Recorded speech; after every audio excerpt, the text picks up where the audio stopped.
Namarra stood above an inland sea that had dried into a plain of white salt.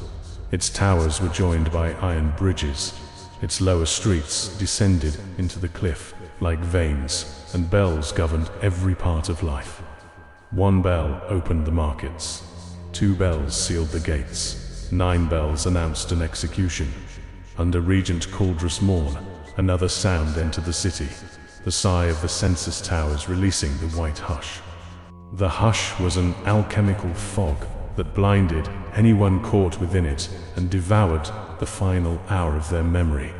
Soldiers entered rebellious districts beneath its cover. By the time the fog withdrew, doors had been broken, families had vanished, and the survivors could no longer name their captors. Sivra Nhal had once served as a marksman upon the copper roofs. During the bridge revolt, she was ordered to shoot a masked insurgent emerging from the fog. Her arrow flew perfectly. When the hush cleared, she found her 12-year-old brother Edrin beneath the target's cloak. Sivra was dismissed, not for killing him, but for remembering it. The official account claimed that no child had died on the bridge. Years later, she survived by mapping sealed streets for smugglers and families searching for vanished relatives. She refused to carry a bow. She kept Edrin's broken whistle around her wrist and covered every mirror in her rooms. Then the bells began ringing in her dreams before their ropes were pulled. One morning, Sivra discovered a message scratched into the wall beside her bed, beneath the second bell. Something still remembers. The handwriting was her own. She had no memory of writing it. The second bell hung in a condemned tower near the saltwood. Beneath it, Sivra found a stairway hidden behind the names of executed prisoners. It descended into a chamber whose walls were covered with thousands of carved eyes, each one crossed out by a single vertical line. At the chamber's center sat Sivra, the last keeper of Namarra's forbidden histories. She had sewn her own eyelids shut many years before, though she turned towards Sivra as if watching her approach. Osier called the object on the altar the Unblinking Meridian. According to the oldest fragments, it had been found inside a crater before Namarra existed. Every creature near the crater had died facing the same direction. The first scholars believed the pendant could witness both memory and prophecy. They wore it to prevent wars, expose murderers, and evade disasters. Within a generation, those scholars had killed one another over crimes that had not yet been committed. It never shows what will happen, Osier warned. It shows what must happen for it to remain in the world. Before Sivra could leave, soldiers of the Pale Registry entered the chamber. They released the white hush and set fire to the archives. Blind within the fog, Sivra heard Osier fall. Her hand closed around the pendant. The world separated into 3 shadows. One showed where every soldier had stood. One showed where they stood now. The third showed their bodies collapsing around her. A silver thread extended from Sivra's hand to a discarded crossbow. She followed it. Sivra did not remember firing the first bolt. She remembered only the result. A soldier's sword turning aside. The bolt passing beneath his wrist and striking the clasp that held a burning lantern. The lantern fell. The flames divided the soldiers. A second silver thread appeared. Every movement possessed a hidden opening. Every body carried the location of its next wound. Sivra moved before her attackers committed themselves. Blades passed through the space she had occupied a heartbeat earlier. Crossbow bolts seemed to avoid her. Even when a court sorcerer hurled a chain of blue fire through the chamber, the pendant revealed a dark interval inside the spell. Sivra stepped into that interval. The magic struck her, but only as heat and pressure. The killing force divided around her like water around a stone. When Sivra emerged from the tower, the white hush covered half the district. Yet she could see through it, not streets or faces, but trajectories, intentions, and approaching consequences. Blindness had become impossible. The surviving soldiers named her the woman who walked between arrows. The city's resistance, the lanternless, gave her another name, the Last Witness. They told her that Caldrus Morn was preparing the Blank Hour, a permanent form of the White Hush, when released from all 9 census towers. It would erase personal memory across Namarra. Citizens would remember their trades and duties, but not their families, loyalties, or former names. There would be no rebellion because no one would remember what had been taken from them. Sivra took up her bow again. For the first time since Edrin's death, she believed perfect aim might become a form of redemption. The Unblinking Meridian transformed the rebellion. Sivra could identify hidden soldiers by the wounds they were about to inflict. She found traps by seeing the footprints of those who would die in them. When registry sorcerers raised burning walls, she located the weak syllables in their incantations and drove arrows through the speakers' mouths. No darkness concealed an enemy. No smoke confused her aim. No glamour could replace one face with another. She saw the remembered shape beneath every deception. Ballads spread through Namarra. The arrow knows the open vein. The bell knows when the hand will rise. She leaves before the blade arrives. But the victories changed Sivra. Food began to taste like meals she had eaten years earlier. Rain touched her skin several seconds after she saw it falling. She answered questions before they were asked. Sometimes her companions heard her grieving for people who were still alive. Most troubling was the figure of Idrin. She saw him at intersections, older than he had ever lived to become. Sometimes he wore the uniform of the Pale Registry. Sometimes he carried a lanternless banner. Sometimes he stood among corpses with Sivra's arrow through his throat. Whenever she tried to approach him, he raised one finger to his lips. Then the nearest bell rang, though no one had touched it. Among the lanternless, Sivra trusted a physician named Talren Vey.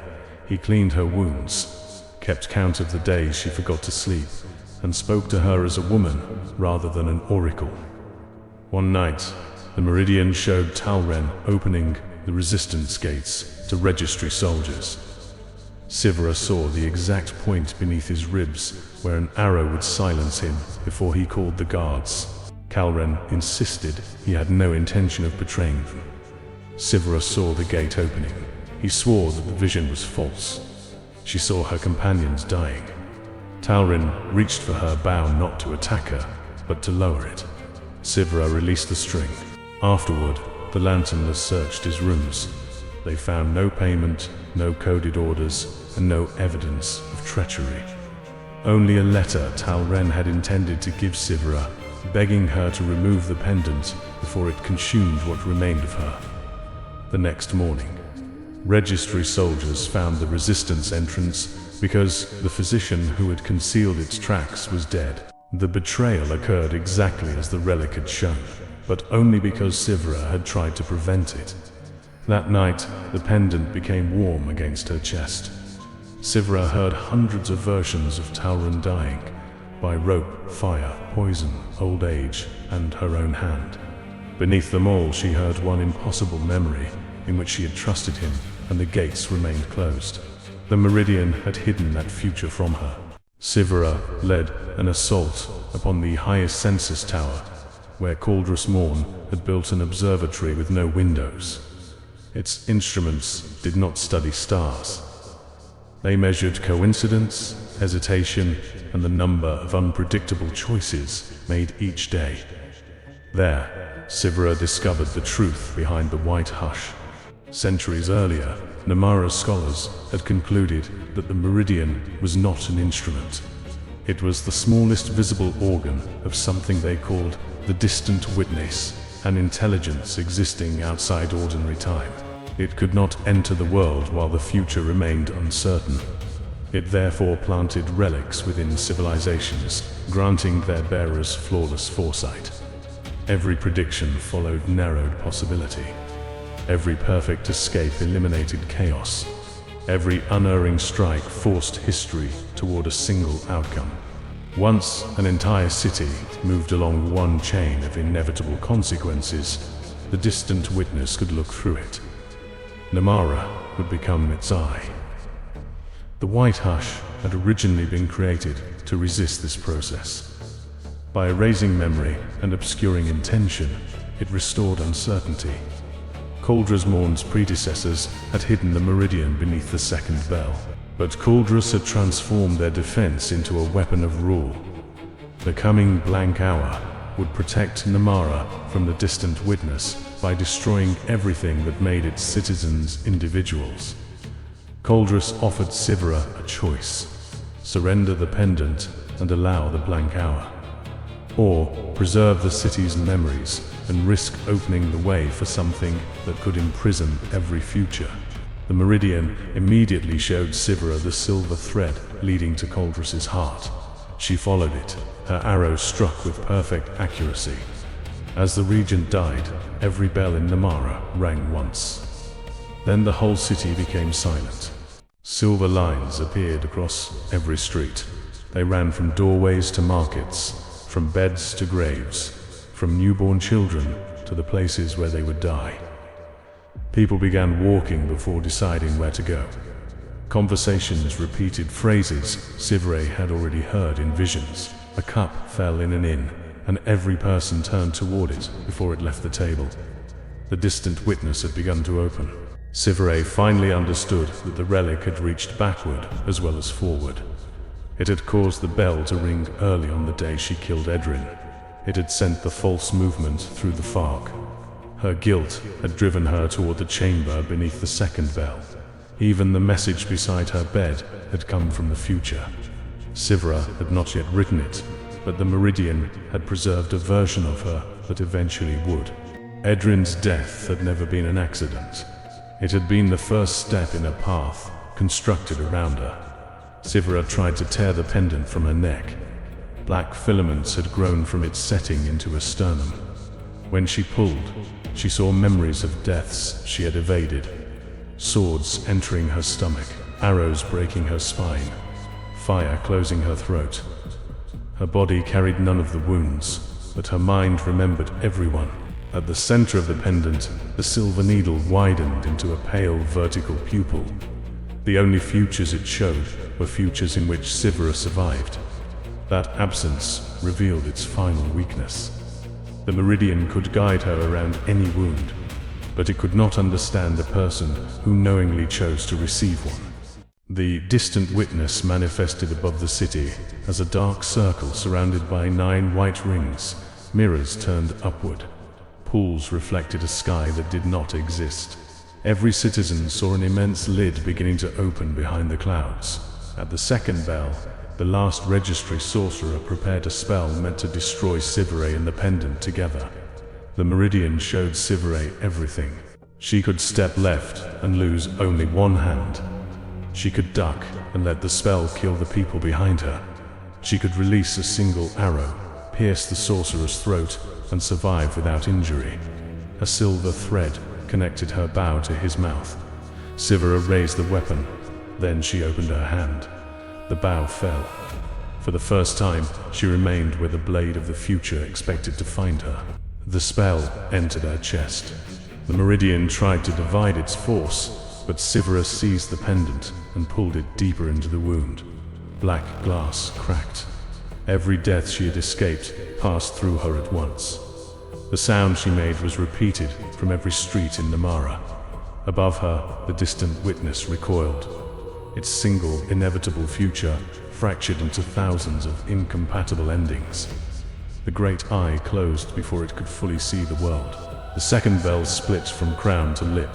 Sivra's body was found beneath it, but the pendant was gone. The people of Namarra retained their names.